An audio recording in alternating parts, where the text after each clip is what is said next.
On the issue of Galamsey, so yet was when Mikachiro say, ye kasa, ye ras say, na so baby. Inti ahemfo na mo ye Galamsey no, ye bebo mu nyina mu din, ye wura betum ade so. Ohene bia ekuro nim, o kasa wunye bia, menti ase.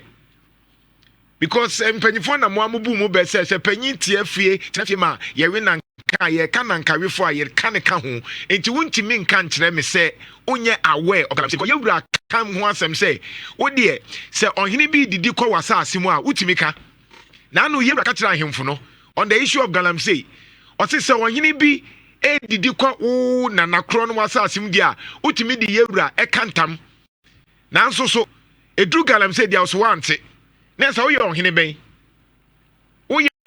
ohene ben pa no betra ni krom na Galamsey koso so nya we na se wo se etu ade so nya serious se wo yo ohene na Galamsey koso na ka chem se unnim se Galamsey koso ayo trofo pe o minus em dabi enti wo yo ohema wo yo ohene wo se Galamsey ase a ye be ye deda ma menhia tu ye betu ade so yewra Nhyira no sikadwa emma onimde ni nyansa na odi ama oye King Solomon no osoro ye nyankrompon na nyina fo ma ho odin ta ochi na nyini che na fasa osom no ebu asanteman sikadwa eta wachi enti mo amoye Galamsey no mamo nya ma adwen se yewra nya we onim bibia ye bebu bomudin ye bebu ye monna ye bebu din some wo macho men enti metata ye nso be tata mo buka se bibia ye macho nkofo bia hya ase na hwan na hwe mu buka se chese motiwa muni se bibia ye macho ni etuwa ho me ka kire mo enkrasem na mudie no enti wo ye ohema multimedia fo ye be chimo ye be bomo mu ene moti ekwanya na kufu ado breso ne ka Galamsey no ye begu so aka Joma Hama breso se de be ya obia se abamu ni pe ye bia ye bebo ni din na mom ohene ahemfo me say first of all ohene bi entimi nka nkere me say ene free nkrata asem na ye wura ma ye hu sa de ne say untimi nka say nkrata ni free nkran enti se osai wasase na wuto say nkrata free nkran na sa wo ye ohene ben na so ohene a woni tumi no because se mi wo tumi a untimi nka nchem se mi masase so den ye na asante mampon hene na piao ene asante mampon hima den no mutimi ye ya wo de untimi nye den na ye na asante mampon hene ene asante mampon hima den no mutimi ka se ye mo bi antu Galamsey wo asante mampon a o mutimi ye na de o hena wo tumi o so ntimi nye o mu de nkrata kra free abankesie mu baaye na asante mampon hene o so wontwe enti die enti na o hena wo te manso o hena wo te adanse utimi tena se ama asase ne sei enti upate se uhui odi kura wote manso odi kuro a wote adanse tu patre say Galamsey na ekoso no uhu ya na ana motiwa ana etuo na ekuta mo ana maye ma adwe say bia mbeku mo na strategies bi gusu ba yentimi nka because of security issues ba yenim tuo na matoto a mode enwe mo ho no yenim tuo se say bibia bi e wo Galamsey site inrubone uni red just nyoma basa bia they say Galamsey site no bibia bi koso ho ashawo sem esinsem ya de China for ne nam ha and obia se nyoma in the name say oyo hene ya tu ade so Nhyira and I may catch us this week Akro carry me wo hosa because me answer na meka bibi no ne ma ye dia because Akro carry issue ne bae no my enya na eba o me mo bia adwenya ne se ene na eba me wo ho aba 2 years nie ene aye investigation but the bar na me miama no ne aka ne simple me see 2 places e wo se enche yewura na ni beba ho eye sa Akro carry ene kunsu community kunsu tumankranso impanyufo mu wo ho kunsu tumankranso in the name of community man we must say kro na say kro na jija ohene no friend na no afre be say na Jantuah na yesi na Jantuah na yesi wo ya de pa wani munti wo ya ohene wase kuro no kunsuma hene wase kuro no na e kan say ma ye ma toto ma ye dan ma ye school hwan ama nkrofo enti say wo ye nuoma no na wo say ade na ye ma kwan na say no we are here, we are consumer hene. Now we send your ma. Now in the name, so we now send your ma. Now okohe. Now where she sit down among for now send your ma. Was the entrance because we are hene. There be entry mount. Yeni me 2 years macho men need and your ma. Mudi assistant because we say no no. But mon kai say Australian and crumpo ebe boomer tay. To me now mosimo wono. She kanu me kuta. But munti me ni say she kanu.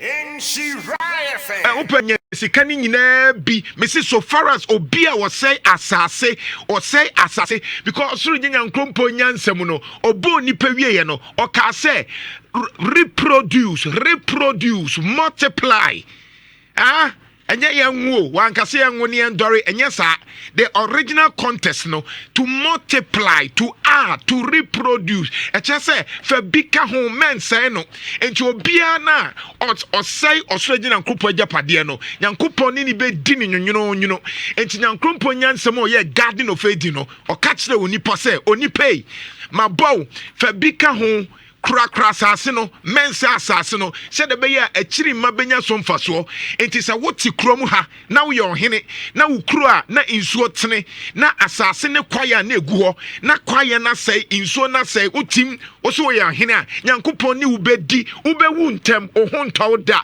sika no benya ba wo ye ohene na you are involved in galamsey a wo ho ntawo da wo be wu onase be tatai wo be wu ntem wo afu be doa amade be siasi. Oh yeah! Come on! Nhyira 104.5. Enti montina tra ho. Samusem ya ahemfo. Samusem wotuo. Samusem wo mnante. Me se wo sika no beje, ba sika ne ba wo nsem a na ebo yare.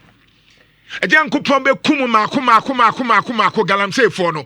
Ohini bia na wo hye galamsey ase a insuo ni se insuo ni se a na wo nso no sei. Se insuo ni se a wo wafu be sei. Se insuo ni se a wo ni wabusiafo nyina be sei. Me se galamsey no to faras se ye anum insuo no sei no. Bibia beto ye bia bi beto maho obekọ abrochire ye de ufunu ene be fira abrochire ho aba. Ohini bia wo hye galamsey ase. Oh yeah! Come on! Nhyira 104.5. Aday. Enti say na yen ara ya asase no say na netie. In the name of your hene, na wuti akire, na wugu yanim ase. Na wuka so obesom man no, unim de ntia your hene. Ye de agapade ne man no wakra agapade no to make sure say dachi achirima and then Eugene say to beba obeba be kire de China for the one we see plan 2024 year o time ye ma China for say yensu no Eugene at the research beba me hu the way a China for ani abra wo mu hwe say krase no o mebema ho aya akono say de be ya nipa be ya akono na nipa kra makuma say Uko China Krasia, a bino planet 75 years now, Republic of China. Omuba Abenya, Oma Planiama 2024, a crime best nebema, one of Mutia Krasin so, Obubenya in Faswat, said your Muokum. Ya Krasino, ya mat China for SNO, also young Henny, you have 2 ideas. Oh yeah! Come on! Nhyira 104.5. Me say na no pay me to sebi ohini bia wo hye galamsey aseme say sika no benya hwe emrante na mo support nana na mo di tuo ene ehunahuna na mo yesa no hwe wo ni say oya abrante obenya liver ni kidney problem enche onsa be ko enche yare bi be bowa ma wo yasie ukwa sika no ntimi ndi upa gi sika nyina ekogu council mu wa council no bi na be di sika na ma wo de to aso. Oh yeah! Come on! Nhyira 104.5. Ya bre me say asase no wodun sa ka asase a wodun sa aka me wotwani a wodun sa aka me what's makoma because then that is the natural order and I won't can Bible can Bible who say osoro nyankopon ka say yemfa bi nka ho we should multiply We were born to be managers of the earth. And to so young couple we be or say a year. And see or the insuan in Namha, not the Nian in Namha, no Dianin in Namha, Nian Semuno. And here for it is a heaven. Yes, a heaven, Sikako Conqua. And the Ghana, it is a heaven. Yet, ye may knew who say, heaven and Ghana. Say, and if the beer will be to be a god to her, I just say, yet you go the so, yet you go the so, young coupon heaven, even no dear Ghana. By ye, they say, Diano, and in tea, Osoriano Pana, who to Galamsey was supposed to heaven. Now go to Galamsey or heaven. Yama quite. Yama quite. It is enough. Obia me so on hini bia wo she Galamsey ase. Untimi nkasa wonya we. So far say Galamsey because wo antam nko ade. Wo ka ho utubi. Because untubi a obeka che nipa ni so onyai. Beka che so when it comes to the issue of Galamsey. Minim obia, minim NDC, minim MPP. Oye mebusuani kura na oye Galamsey a me ne wunye free. Me mpewa asem. Me se oye mebusuani miami nia bema moja kro. Na oye Galamsey a me ne wo problem. Me tamfo no me mpew me chiru wo wa oye Galamsey. Me se me moja kura na me mpewa asem. Oni mani nhia. Nhyira FM. Adey. Enti wonti se okọ comfort no tia kidney ni liver problems e kosoro. Wonte ye mo de ye ya ne akamo akwa abrochiri ene obi timi yare na o pesika keke o pesika wonya bi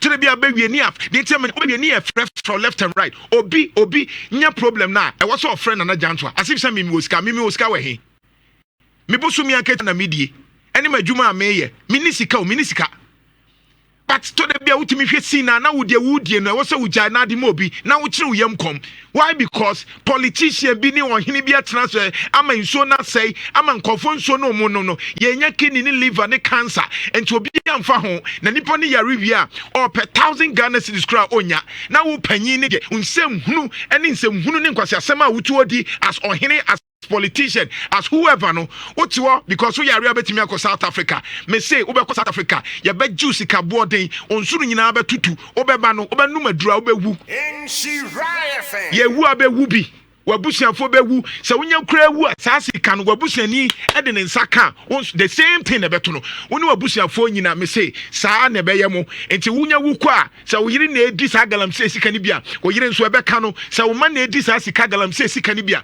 wonso e beka mo saa na e beto aso a mo bewu left and right Galamsey for no mo bewu Nhyira FM. What kind of life is this?